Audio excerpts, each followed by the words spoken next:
Hi hello എല്ലാ പ്രിയ കൂട്ടുകാർക്കും Bruce Lee P S സിയിലെ പുതിയൊരു മോഡൽ എക്സാമിലേക്ക് സ്വാഗതം. നമ്മുടെ LDCക്ക് വേണ്ടി നടത്തുന്ന മോഡൽ എക്സാമിൻ്റെ പുതിയൊരു മോഡൽ എക്സാമാണ് ഇന്നും. അപ്പം എല്ലാ പ്രിയ കൂട്ടുകാർക്കും ബ്രൂസ്ലി പി എസ് സിയുടെ ഈ മോഡൽ എക്സാമിലേക്ക് സ്വാഗതം. നമ്മൾ 40 ചോദ്യങ്ങൾ നോക്കുന്നുണ്ട്. അപ്പോൾ LDCക്ക് വേണ്ടി ലക്ഷ്യമിട്ട് പഠിക്കുന്നവർ എല്ലാവരും തന്നെ ഈ മോഡൽ എക്സാം അറ്റൻഡ് ചെയ്യാൻ ശ്രമിക്കുക. കാരണം അത്രത്തോളം ഇമ്പോർട്ടൻ്റ് ആയിട്ടുള്ള ചോദ്യങ്ങളാണ്. PSC മുൻവർഷങ്ങളിൽ കേട്ടിട്ടുള്ള ചോദ്യങ്ങളാണ്. അപ്പം ഇനിയുള്ള ചോദ്യങ്ങളും ഇത് റിപ്പീറ്റ് ചെയ്ത് കേൾക്കാനുള്ള സാധ്യത കൂടുതലാണ്. ഓക്കെ, അതുകൊണ്ടാണ് നമ്മളിവിടെ ചെറിയൊരു മോഡൽ എക്സാം ആയിട്ട് നമ്മളിവിടെ ചെയ്യിപ്പിക്കുന്നത്. അതുപോലെ തന്നെ നമ്മൾ പഠിച്ച കാര്യങ്ങൾ എന്താണ്, നമുക്കൊരു ക്വസ്റ്റ്യൻ കിട്ടുമ്പോൾ നമുക്കത് പ്രായോഗികമായിട്ട് അപ്ലൈ ചെയ്യാൻ പറ്റുന്നുണ്ടോ ഇല്ലയോ നമുക്ക് നോക്കാൻ പറ്റിയത് ഏറ്റവും നല്ലത് മോഡൽ എക്സാം എഴുതി നോക്കുമ്പോഴാണ്. അല്ല നമുക്ക് എക്സാം ഹാളിൽ പോയിരിക്കുമ്പം എല്ലാം ഓർമ്മ കിട്ടും എന്നൊരു ചിന്താഗതി നമുക്ക് പാടില്ല. പഠിച്ച കാര്യങ്ങൾ നമുക്ക് ഓരോ ക്വസ്റ്റ്യൻ കാണുമ്പോൾ ചിലപ്പോൾ അറിയാവുന്ന സിമ്പിൾ കാര്യങ്ങളായിരിക്കും, പക്ഷേ അതുപോലെ നമുക്ക് ചിലപ്പോൾ ക്വസ്റ്റ്യനായിട്ട് കാണുമ്പോൾ എന്താണ് ആ സമയത്തുള്ള ടെൻഷൻ കാരണം കൺഫ്യൂഷൻ ആവാൻ സാധ്യതയുണ്ട്. അപ്പോൾ അതൊക്കെ മാറ്റിയെടുക്കണമെങ്കിൽ നിങ്ങൾ തീർച്ചയായിട്ടും മോഡൽ എക്സാമുകളൊക്കെ അറ്റൻഡ് ചെയ്ത് ശീലിക്കണം. അപ്പം അതിനുവേണ്ടിയാണ് നമ്മൾ ചെറിയൊരു മോഡൽ എക്സാം കണ്ടക്ട് ചെയ്യുന്നത്. 40 ചോദ്യങ്ങൾ. ഓക്കെ, 40 ചോദ്യങ്ങളുണ്ട്. 30 GK ചോദ്യങ്ങളും 5 ഇംഗ്ലീഷ് 5 മലയാള ചോദ്യങ്ങളാണ്. അപ്പം എല്ലാവരും മുഴുവൻ എക്സാം അറ്റൻഡ് ചെയ്യാൻ ശ്രമിക്കുക. എന്നിട്ട് നിങ്ങൾക്ക് കിട്ടുന്ന മാർക്കും ജസ്റ്റ് കമൻറ്റ് ബോക്സിൽ ഒന്ന് രേഖപ്പെടുത്തുക. ഓക്കെ, അപ്പം നമുക്ക് ഫസ്റ്റ് ക്വസ്റ്റ്യൻ നോക്കാം. തിരുവിതാംകൂറിൽ പണ്ടാരപ്പാട്ട വിളംബരം നടന്നത് ഏത് ഭരണാധികാരിയുടെ കാലഘട്ടത്താണ്? ഏതാണ് പണ്ടാരപ്പാട്ട? ഓപ്ഷൻ എ ആണ്. ഓക്കെ, ആയില്യം തിരുനാളിൻ്റെ കാലത്താണ്. ഓക്കെ, ആയില്യം തിരുനാളിൻ്റെ കാലത്താണ് പണ്ടാരപ്പാട്ട വിളംബരം. നമുക്കിതെങ്ങനെ ഓർത്ത് വയ്ക്കാം? പണ്ട് പറയുന്ന കോഡ് തന്നെയാണ്. എന്താണ്, നമ്മൾ എന്തെങ്കിലും വീട്ടിൽ എന്തെങ്കിലും ഒരു കാര്യം പറയുമ്പോൾ എന്താണ്, പണ്ടാരം ഇതുവരെ ഒന്നും ആയില്ലേ എന്ന് പറയൂലേ. പണ്ടാരം ഇതുവരെ ഒന്നും ആയില്ലേ. അപ്പോൾ അതൊന്ന് ഓർത്ത് വെച്ചാൽ നമുക്ക് കിട്ടും പണ്ടാരപ്പാട്ട വിളംബരം, ആയില്യം തിരുനാൾ. വർഷം എന്നാണ് പണ്ടാരപ്പാട്ട വിളംബരത്തിൻ്റെ? 1865. ഓക്കെ, 1865 1865 ആയില്യം തിരുനാൾ പണ്ടാരപ്പാട്ട വിളംബരം പുറപ്പെടുവിക്കുന്നത്. 1865 1865. ഇനി അടുത്ത് കറണ്ട് അഫയേഴ്സിൻ്റെ ഒരു ചോദ്യമാണ്. 2023 മെയ്യിൽ 210ാം ജന്മവാർഷിക ആഘോഷ തിരുവിതാംകൂർ രാജാവാരാണ്? 2023 മെയ്യിൽ 210ാം ജന്മവാർഷികം ആഘോഷ തിരുവിതാംകൂർ രാജാവാരാണ്? അത് ശ്രീ സ്വാതി തിരുനാളാണ്. ഓക്കെ, സ്വാതി തിരുനാളാണ്. ഓക്കെ, 2023 ഫാക്റ്റായിട്ട് ചിലപ്പം കേൾക്കാൻ സാധ്യതയുള്ളതാണ്. ഓക്കെ, 2023 മെയ് മാസത്തിൽ 210ാം ജന്മദിനം ആഘോഷ തിരുവിതാംകൂർ രാജാവാരെന്ന് കേട്ടാൽ സ്വാതി തിരുനാളാണ്. സ്വാതി തിരുനാളാണ്. അതുപോലെ തന്നെയാണ് ആരുടെ ഭരണകാലത്താണ് തിരുവിതാംകൂറിൽ മാതൃകാ രാജ്യം എന്ന പദവി ലഭിച്ചത്? ആരുടെ ഭരണകാലത്താണ് തിരുവിതാംകൂറിന് മാതൃകാ രാജ്യം എന്ന പദവി ലഭിച്ചത്? അത് നമ്മുടെ ആയില്യം തിരുനാളിൻ്റെ കാലത്താണ്. ഓക്കെ, ആയില്യം തിരുനാളിൻ്റെ കാലത്താണ്. 1867 ജന്മികുടിയാൻ വിളംബരം പുറപ്പെടുവിച്ചതാരാണ്? 1865 പണ്ടാരപ്പാട്ട വിളംബരം, ആയില്യം തിരുനാൾ. അപ്പോൾ 1867 ജന്മികുടിയാൻ വിളംബരം ആരാണ്? അതും ആയില്യം തിരുനാൾ തന്നെയാണ്. പക്ഷേ ഇവിടെ ശ്രദ്ധിക്കേണ്ടത് ജന്മികുടിയാൻ നിയമം പുറപ്പെടുവിച്ചതാരാണ്? ജന്മികുടിയാൻ നിയമം. മറ്റത് ജന്മികുടിയാൻ വിളംബരമാണ് ആയില്യം തിരുനാൾ. അടുത്ത് ജന്മികുടിയാൻ നിയമം ആരാണ്? അത് ശ്രീമൂലം തിരുനാളാണ്. ഓക്കെ, ശ്രീമൂലം തിരുനാളാണ്. ഓക്കെ, ഓക്കെ, ശ്രീമൂലം തിരുനാളാണ് ജന്മികുടിയാൻ നിയമം. ഓക്കെ, ജന്മികുടിയാൻ വിളംബരം 1867 ആയില്യം തിരുനാളും ജന്മികുടിയാൻ നിയമം എന്ന് കേട്ടുകഴിഞ്ഞാൽ 1896 നമ്മുടെ ശ്രീമൂലം തിരുനാളുമായിരുന്നു. ഓക്കെ, നോക്കണം, 1896 ശ്രീമൂലം തിരുനാളാണ് നിയമം. പക്ഷെ വിളംബരം ആയില്യം തിരുനാൾ 1867. ഓക്കെ, അതുപോലെ തന്നെ നമ്മുടെ പുനലൂർ തൂക്കുപാലം. ഓക്കെ, പുനലൂർ തൂക്കുപാലവും ആയില്യം തിരുനാളിൻ്റെ കാലത്താണ്. അത് ജസ്റ്റ് നോർത്ത് വെച്ചാൽ പുനലൂർ തൂക്കുപാലം, ആയില്യം തിരുനാൾ. രണ്ടാമത്തെ ചോദ്യം PSC ക്യാൻസലാക്കിയ ചോദ്യമായിരുന്നു. മൂന്നാമത്തെ ചോദ്യം, revolution and counter revolution in ancient India എന്ന പുസ്തകം ആരുടേതാണ്? Revolution and counter revolution in ancient India ആരുടെയാണ്? ഡോക്ടർ BR അംബേദ്കറിൻ്റെയാണ്. ഓക്കെ, ഡോക്ടർ BR അംബേദ്കറിൻ്റെ പുസ്തകമാണ് revolution and counter revolution in ancient India. Current അഫയേഴ്സിൻ്റെ അംബേദ്കറുമായിട്ട് ബന്ധപ്പെട്ട ഒരു ഇമ്പോർട്ടൻറ്റ് ചോദ്യം ഉണ്ടെന്നതാണ്. ഇന്ത്യക്ക് പുറത്തുള്ള ഏറ്റവും വലിയ അംബേദ്കർ പ്രതിമ സ്ഥാപിക്കുന്ന രാജ്യം എവിടെയാണ്? ഇന്ത്യക്ക് പുറത്തുള്ള ഏറ്റവും വലിയ അംബേദ്കർ പ്രതിമ സ്ഥാപിക്കുന്ന എവിടെയാണ്? അത് അമേരിക്കയിലാണ്, USA. ഓക്കെ, USA ഇന്ത്യക്ക് പുറത്തുള്ള അംബേദ്കറുടെ ഏറ്റവും വലിയ പ്രതിമ സ്ഥാപിക്കുന്നത്. അടുത്ത് കുറച്ച് 2-3 പോയിന്റുകൾ പറയാം. അധികം കേട്ടിട്ടില്ലാത്ത പോയിന്റുകളാണ്.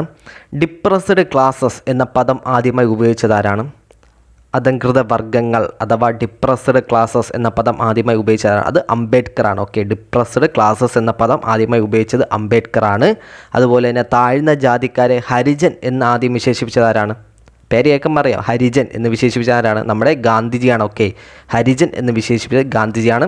അതുപോലെ തന്നെ താഴ്ന്ന ജാതിക്കാരെ ദളിത് എന്ന് സൂചിപ്പിച്ചത് ആരാണ്? താഴ്ന്ന ജാതിക്കാരെ ദളിത് എന്ന് സൂചിപ്പിച്ചതാണ്, അത് നമ്മുടെ ജ്യോതിറാവ് ഫുലെയാണ്. ഓക്കെ, ജ്യോതിബ ഫുലെയാണ് താഴ്ന്ന ജാതിക്കാരെ ദളിത് എന്ന് സൂചിപ്പിച്ചത്, ജ്യോതിറാവ് ഫുലെ. അതുപോലെ തന്നെ താഴ്ന്ന ജാതിക്കാരെ ഹരിജൻ എന്ന് ആദ്യം വിശേഷിപ്പിച്ചത് നമ്മുടെ ഗാന്ധിജിയാണ്. അതുപോലെ ഡിപ്രസ്ഡ് ക്ലാസസ് എന്ന പദം ആദ്യമായി ഉപയോഗിച്ചതാരാണ്? അംബേദ്കറാണ്. അതുപോലെ തന്നെ SC എന്ന പദം ഔദ്യോഗികമായി ആദ്യം ഉപയോഗിച്ചത് എവിടെയാണ്?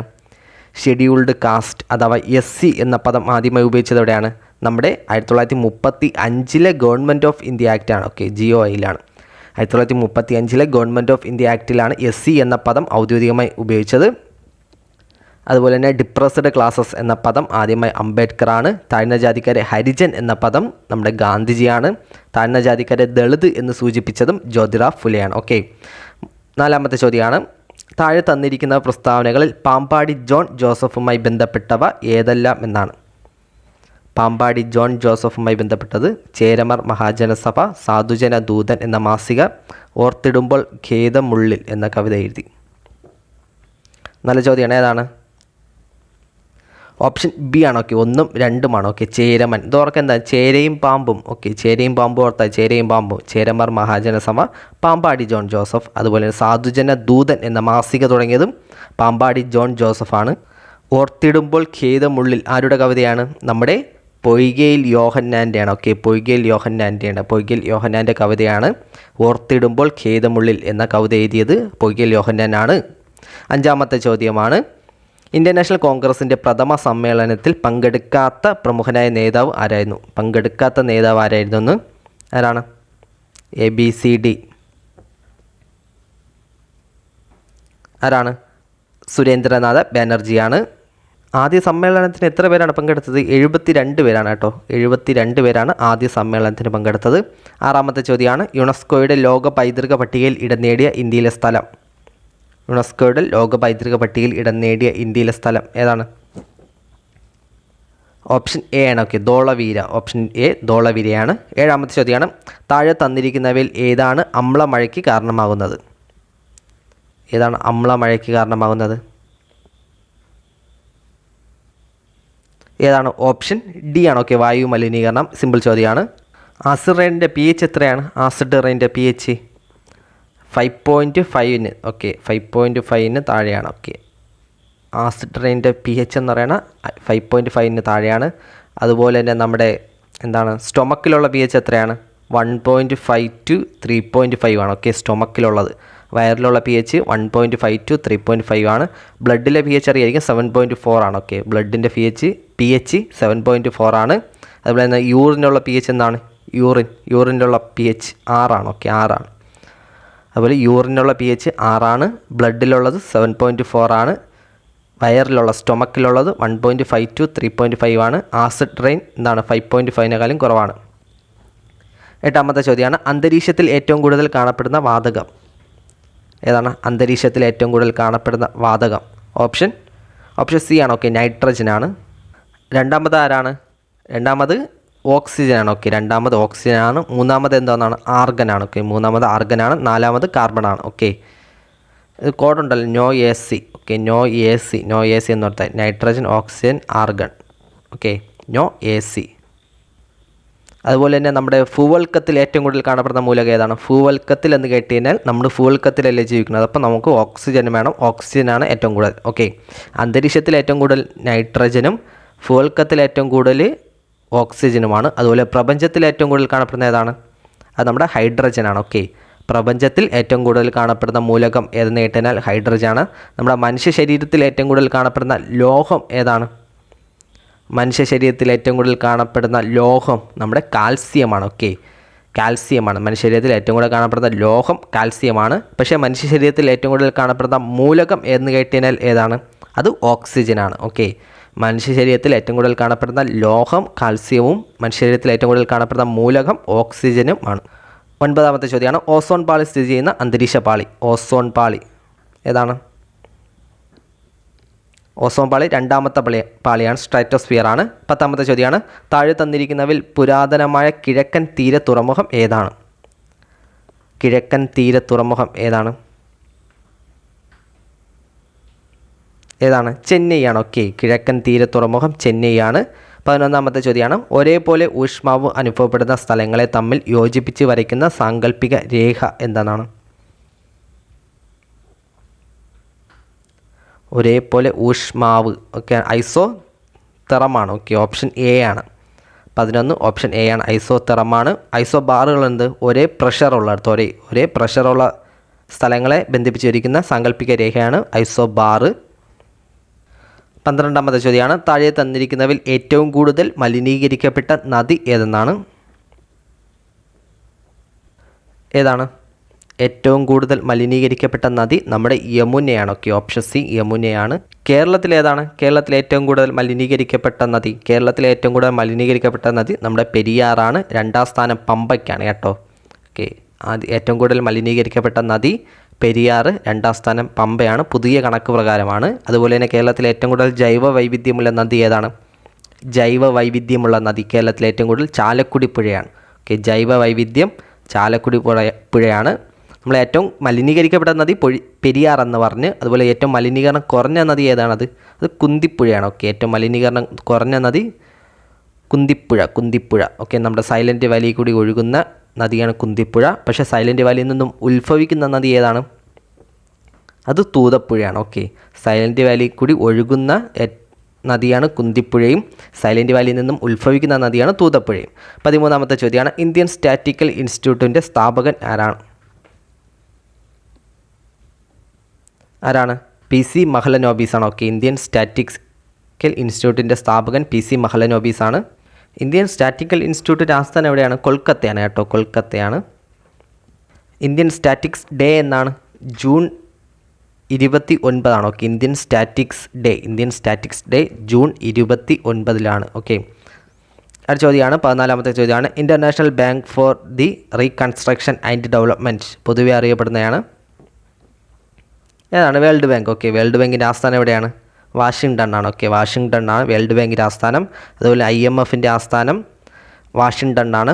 ബ്രട്ടൻ വുഡ് ഇരട്ടകൾ എന്നറിയപ്പെടുന്നത് വേൾഡ് ബാങ്കും IMF ആണ്. ഇൻ്റർനാഷണൽ മോണിറ്ററി ഫണ്ടും വേൾഡ് ബാങ്കുമാണ് ബ്രട്ടൻ വുഡ് ഇരട്ടകൾ എന്നറിയപ്പെടുന്നത്. രണ്ടിൻ്റെ ആസ്ഥാനം വാഷിങ്ടൺ തന്നെയാണ്. 15ാമത്തെ ചോദ്യമാണ്, വിദേശീയ നാണയ പ്രതിസന്ധി, പണപ്പെരുപ്പം, ധനക്കമ്മി തുടങ്ങിയ സ്ഥൂല സാമ്പത്തിക അസ്ഥിരതകൾ പരിഹരിക്കാനുള്ള ഹ്രസ്വകാല പദ്ധതി ഏതെന്നാണ്? ഏതാണ്? ഓപ്ഷൻ എ ആണ്. ഓക്കെ, സുസ്ഥിരവൽക്കരണം. ഓക്കെ, സുസ്ഥിരവൽക്കരണം ഒരു ഷോർട്ട് ടേം പദ്ധതിയാണ്. ഓക്കെ, ഷോർട്ട് ടേം ഹ്രസ്വകാല പദ്ധതിയാണ്. അതുപോലെ തന്നെ വിദേശീയ നാണയ പ്രതിസന്ധി, ഇത് പഠിച്ചു വയ്ക്കണം, ഇമ്പോർട്ടൻ്റ് ആണ്. നമ്മുടെ ഡിഗ്രി ലെവൽ എക്സാമിന് പോലും കേട്ടിട്ടുള്ള ക്വസ്റ്റ്യൻ ആണ്. വിദേശീയ നാണയ പ്രതിസന്ധി, പണപ്പെരുപ്പം, ധനക്കമ്മി തുടങ്ങിയ സ്ഥൂല സാമ്പത്തിക അസ്ഥിരതകൾ പരിഹരിക്കാനുള്ള ഷോർട്ട് ടേം പ്രോജക്റ്റുകളാണ് സുസ്ഥിരവൽക്കരണ നടപടികൾ. ഇതിൻ്റെ ജസ്റ്റ് ഓപ്പോസിറ്റാണ് ഘടനാപരമായ ക്രമീകരണം. ഇത് ലോങ് ടേം ആണ്. ഓക്കെ, ലോങ് ടേം പ്രോജക്റ്റുകളാണ് ഘടനാപരമായ ഘടനാപരമായ ക്രമീകരണങ്ങൾ. ഓക്കെ, 16ാമത്തെ ചോദ്യമാണ്, ഇത് PSC ക്യാൻസലാക്കിയ ചോദ്യമാണ്. ഓക്കെ, 17ാമത്തെ ചോദ്യം, ജില്ലാതല തീവ്ര കാർഷിക പരിപാടി ഏത് പേരിലാണ് പിൽക്കാലത്ത് അറിയപ്പെട്ടത്? ജില്ലാതല തീവ്ര കാർഷിക പരിപാടി ഏത് പേരിലാണ്? ഹരിത വിപ്ലവം. ഓക്കെ, ഹരിത വിപ്ലവത്തിൻ്റെ പേരിലാണ് ജില്ലാതല തീവ്ര കാർഷിക പരിപാടി. ആരാണ് ഹരിത വിപ്ലവത്തിൻ്റെ പിതാവ്? അത് അമേരിക്കക്കാരനായ നോർമൻ. ഓക്കെ, നോർമൻ ബൊർലോങ് ആണ്. ഓക്കെ, ഹരിത വിപ്ലവത്തിൻ്റെ പിതാവ് നോർമൻ ബൊർലോങ് ആണ്, അമേരിക്കക്കാരനാണ്. പക്ഷേ ഹരിത വിപ്ലവം തുടക്കം കുറിച്ച രാജ്യം ഏതാണ്? അത് മെക്സിക്കോയാണ് കേട്ടോ. ഓക്കെ, മെക്സിക്കോയിലാണ്. പക്ഷേ മറ്റേ നോർമൻ ബൊർലോങ് ഏത് രാജ്യക്കാരനെന്ന് കേട്ടാൽ അമേരിക്ക എന്നുള്ളൂ. ഓക്കെ, അതേപോലെ ഹരിത വിപ്ലവത്തിന് തുടക്കം കുറിച്ച രാജ്യം മെക്സിക്കോയാണ്. ഏഷ്യൻ രാജ്യം ഏതാണ്? ഏഷ്യയിൽ ഹരിത വിപ്ലവത്തിന് തുടക്കം കുറിച്ച എവിടെയാണ്? അത് ഫിലിപ്പീൻസ് ആണ്. ഓക്കെ, ഹരിത വിപ്ലവത്തിൻ്റെ ഏഷ്യൻ ഗ്രഹം എന്നൊക്കെ അറിയപ്പെടുന്നത് ഫിലിപ്പീൻസ് ആണ്. ഏഷ്യയിൽ ഫിലിപ്പീൻസിലാണ് തുടങ്ങിയത്. അതുപോലെ തന്നെ നോർമൻ ബൊർലോങ്ങിന് സമാധാനത്തിനുള്ള നോബൽ പുരസ്കാരം ലഭിച്ചതെന്നാണ്? 1970. ഓക്കെ, 1970 നോർമൻ ബൊർലോങ്ങിന് ഹരിത വിപ്ലവത്തിനുള്ള സമാധാനത്തിനുള്ള നോബൽ പ്രൈസ് കിട്ടുന്നത്. അതുപോലെ തന്നെ ഹരിത വിപ്ലവം എന്ന പദം ആദ്യമായി ഉപയോഗിച്ചത് ആരാണ്? കേട്ടിട്ടുള്ളതാണ് PSC വില്യം ഗൗഡാണ്. ഓക്കെ, വില്യം ഗൗഡാണ് ഹരിത വിപ്ലവം എന്ന പദം ആദ്യമായി ഉപയോഗിച്ചത്. ഹരിത വിപ്ലവത്തിൻ്റെ പിതാവ് നോർമൻ ബൊർലോങ്ങും അതുപോലെ തന്നെ ഹരിത വിപ്ലവം എന്ന പദം ആദ്യമായി വില്യം ഗൗഡുമാണ്. ഓക്കെ, അതുപോലെ തന്നെ ഇന്ത്യൻ ഹരിത വിപ്ലവത്തിൻ്റെ പിതാവ് ആരാണ്? അറിയായിരിക്കും, MS സ്വാമിനാഥനാണ്. അതുപോലെ തന്നെ ഇന്ത്യൻ ഹരിത വിപ്ലവത്തിൻ്റെ നായകൻ ആരാണ്? ഇന്ത്യൻ ഹരിത വിപ്ലവത്തിൻ്റെ പിതാവ് MS സ്വാമിനാഥനും, പക്ഷേ ഇന്ത്യൻ ഹരിത വിപ്ലവത്തിൻ്റെ നായകനെന്ന് കേട്ട് കഴിഞ്ഞാൽ എന്താണ്? നമ്മുടെ മഹേന്ദ്ര സിംഗ് ധോനിനെ ഓർത്താൽ മതി. ഓക്കെ, MB സിംഗ് ആണ്. MB സിംഗ്.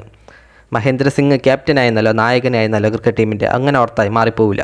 ഇന്ത്യൻ ഹരിത വിപ്ലവത്തിൻ്റെ നായകൻ MB സിംഗ് ആണ്. ഓക്കെ, MB സിംഗ് ആണ്. MB സിംഗ്. പിന്നെ നോക്കേണ്ടത് നമ്മുടെ MS സ്വാമിനാഥൻ്റെ മരണ ഡേറ്റാണ്. ഇമ്പോർട്ടൻ്റ് ആണ്, കേട്ടിട്ടുള്ളതാണ് PSC. എന്നാണ് 2023. ഞാനിവിടെ പല പ്രാവശ്യം പറഞ്ഞിട്ടുള്ളതാണ്, സെപ്റ്റംബർ 28-നാണ്. ഓക്കെ, സെപ്റ്റംബർ 28-നാണ് നമ്മുടെ MS സ്വാമിനാഥൻ മരിക്കുന്നത്. അടുത്ത ക്വസ്റ്റ്യനാണ് 18ാമത്തെ ചോദ്യം. നീതി ആയോഗിൻ്റെ സുസ്ഥിര വികസന സൂചികയിൽ വികസന ലക്ഷ്യങ്ങൾ നഗര സൂചിക അതനുസരിച്ച് ഏറ്റവും ഉയർന്ന സൂചികയുള്ള ഇന്ത്യൻ നഗരം ഏതാണ്? ഷിംലയാണ് ഉത്തരം. ഓക്കെ, ഓപ്ഷൻ A ആണ്, ഷിംലയാണ് ഉത്തരം. അടുത്ത ചോദ്യമാണ്, അടിസ്ഥാന ഘടന എന്ന സിദ്ധാന്തം ജുഡീഷ്യറി മുന്നോട്ട് വെച്ച കേസ് ഏതാണ്? അടിസ്ഥാന ഘടന ഏത് കേസാണ്? ഫേമസ് കേസാണ്, അറിയാവുന്ന കേസാണ്. ഏതാണ്? ഓപ്ഷൻ B ആണ്, കേശവാനന്ദ ഭാരതി കേസാണ്. Okay, option B Kesavananda Bharati കേസാണ്. ഏത് കേസിലാണ് നമ്മുടെ IT നിയമത്തിലെ IT ആക്ടിലെ സെക്ഷൻ 66A ക്യാൻസലാക്കിയത്? ഏത് കേസിലാണ് സെക്ഷൻ 66A ക്യാൻസലാക്കിയ ഏത് കേസിലാണ്? അത് Shreya Singhal VS union of India കേസാണ്. Okay, Shreya Singhal VS union of state ആണ്. യൂണിയൻ ഓഫ് കേരളയാണ്. അപ്പോൾ അതൊന്ന് നോക്കി വയ്ക്കണം, ചോദിക്കാൻ സാധ്യതയുള്ളതാണ്. IT നിയമത്തിലെ സെക്ഷൻ 66A സുപ്രീം കോടതി സുപ്രീം കോടതി റദ്ദാക്കാൻ കാരണമായ കേസ് ഏതെന്ന് കേട്ടുകഴിഞ്ഞാൽ Shreya Singhal VS union of India കേസാണ്. ഇത് 2015-ലാണ് റദ്ദാക്കുന്നത്. ഓക്കെ, 2015 റദ്ദാക്കുന്നത്. അതിൻ്റെ റീസൺ എന്ന് പറഞ്ഞാൽ എന്താണ്? നമ്മുടെ ഭരണഘടനയിലുള്ള ആർട്ടിക്കിൾ 19(1)(a) ലംഘിക്കുന്നതിനാൽ IT സെക്ഷനിലെ സെക്ഷൻ 66A ഭരണഘടനാ വിരുദ്ധമാണെന്ന് ചൂണ്ടിക്കാട്ടിയാണ് 2015 സുപ്രീം കോടതി റദ്ദാക്കിയത്. ജസ്റ്റ് ഒന്ന് ഓർത്ത് വയ്ക്കാൻ പറഞ്ഞതേ ഉള്ളൂ. Article 19(1)(a) ലംഘിക്കുന്നതിനാണ് section 66A ക്യാൻസലാക്കിയത്. 2015 20ാമത്തെ ചോദ്യമാണ്, താഴെ പറയുന്നവൽ ഏത് മൗലിക അവകാശത്തെയാണ് ഡോക്ടർ B. അംബേദ്കർ ഭരണഘടനയുടെ ഹൃദയവും ആത്മാവും എന്ന് വിശേഷിപ്പിച്ചത്? എങ്ങനെയാണ്? 20 ഓപ്ഷൻ A ആണ്, ഭരണഘടനാ പ്രതിവിധിക്കുള്ള അവകാശമാണ്. Article 32 okay. 21ാമത്തെ ചോദ്യം, പഞ്ചായത്തുകൾക്ക് ഭരണഘടനാ പദവി ശുപാർശ ചെയ്ത ഏത് കമ്മിറ്റിയാണ്?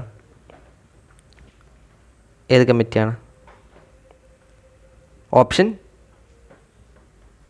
ഏതാണിതിൽ ഭരണഘടനാ പദവി ശുപാർശ ചെയ്തത്? ഓപ്ഷൻ B ആണ്. ഓക്കെ, സിംഗ്ബി കമ്മിറ്റിയാണ്. ഓപ്ഷൻ B സിംഗ്ബി കമ്മിറ്റിയാണ്. പക്ഷേ നിങ്ങൾ കുറേ പേരെങ്കിലും തുങ്കം കമ്മിറ്റി അയച്ചു കാണും. ഈ സിംഗ്ബി കമ്മിറ്റിയുടെ സിംഗ്ബി കമ്മിറ്റിയുടെ ശുപാർശകൾ പഠിക്കാൻ വേണ്ടി വീണ്ടും നിയമിച്ചൊരു കമ്മിറ്റിയാണ്, ഒരു പാർലമെൻ്ററി സബ് കമ്മിറ്റിയാണ് PK തുങ്കം കമ്മിറ്റി. ഓക്കെ, അതായത് 1986 രാജീവ് ഗാന്ധി സർക്കാർ നിയമിച്ച ഒരു കമ്മിറ്റിയാണ് Singhvi committee. Okay, Singhvi committee. ഇനി ഈ സിംഗ്ബി കമ്മിറ്റിയുടെ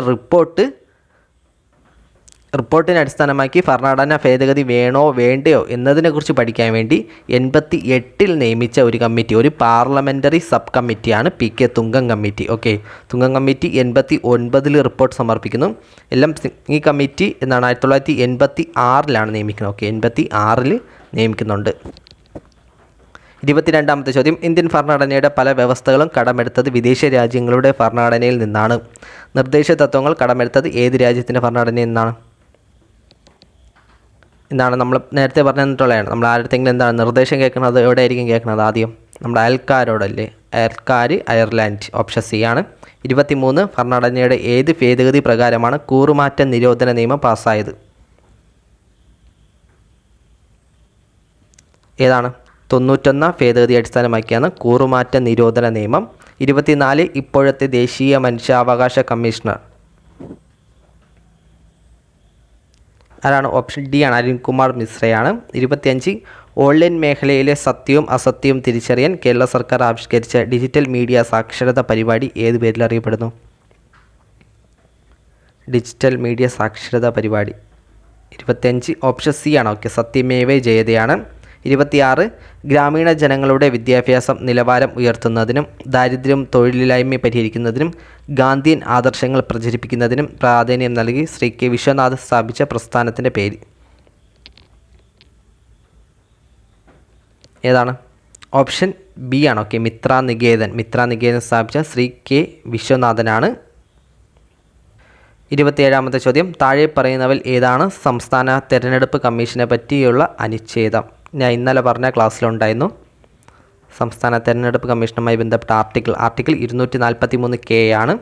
കേരളത്തിലെ സർക്കാർ ജീവനക്കാരുടെയും പെൻഷൻകാരുടെയും മെഡിക്കൽ ഇൻഷുറൻസ് പദ്ധതിയാണ് ഏതാണ്? ഓപ്ഷൻ ഡി ആണ്, മെഡിസെപ്പ് ആണ്. 29 ഊർജ്ജ പിരമിഡുമായി ബന്ധപ്പെട്ട് തന്നിരിക്കുന്ന പ്രസ്താവനകളിൽ ശരിയായത് കണ്ടെത്താനാണ് ഏതാണ് ശരിയായിട്ടുള്ള?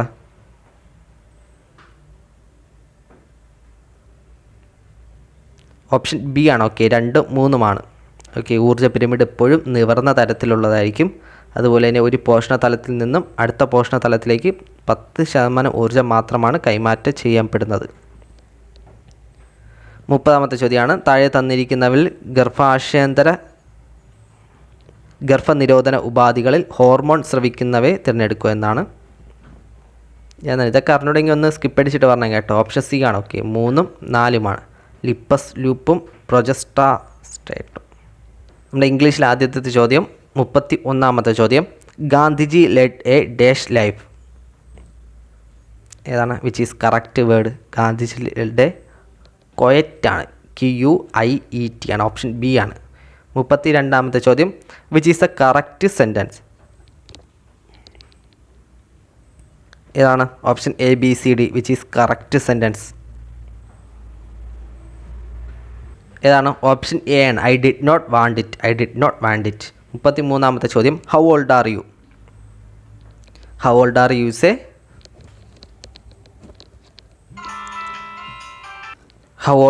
ഈസ് എ ഏതാണ്? ഓപ്ഷൻ സി ആണ്. ഓക്കെ, ഇൻട്രോഗേറ്റീവ് ക്വസ്റ്റ്യൻസ് ഒക്കെ പറഞ്ഞാൽ ഇൻട്രോഗേറ്റീവ് സെൻറ്റൻസ് അല്ലേ. 34ാമത്തെ ചോദ്യം, A rainy day in summer is a relief. It days to all living things. എന്താണ് നമ്മൾ നോർമലായി യൂസ് ചെയ്യേണ്ടത്? എന്താണ്? It brings relief. Okay, option C ആണ്. 75ാമത്തെ ചോദ്യമാണ് നമ്മുടെ 35ാമത്തെ ചോദ്യം, Gopu says I am not well on reporting this sentence we get. Gopu says that ഏതാണ്? I am not well, he is not well. Okay, option A ആണ്. 36ാമത്തെ ചോദ്യം, കരി എന്ന അർത്ഥമുള്ള പദം ഏതാണ്? ഓപ്ഷൻ എ ആണ്, ഇലാംഗം. ഓക്കെ, ഇംലാംഗം. കരി എന്നർത്ഥമുള്ള പദം ഇംലാംഗം. 37 ഹെർക്കൂലിയൻ ടാസ്ക്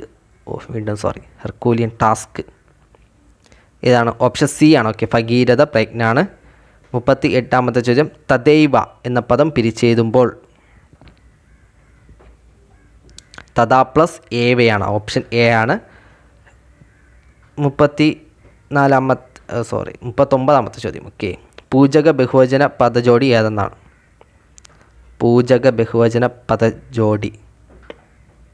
ഏതാണ്? ഓപ്ഷൻ സി ആണ്. ഓക്കെ, കാരണവർ വൈദ്യരൊക്കെ പൂജക ബഹുവചനമാണ്. 40ാമത്തെ ചോദ്യമാണ്, എപ്പോഴും കൂടെ നടക്കുന്നയാൾ ഒറ്റപ്പദം എഴുതുക ഏതാണ്? ഓപ്ഷൻ ബി ആണ്. ഓക്കെ, സന്തത സഹചാരി നോക്കിയിരിക്കണം, സന്തത സഹചാരി. ഓക്കെ, അപ്പോൾ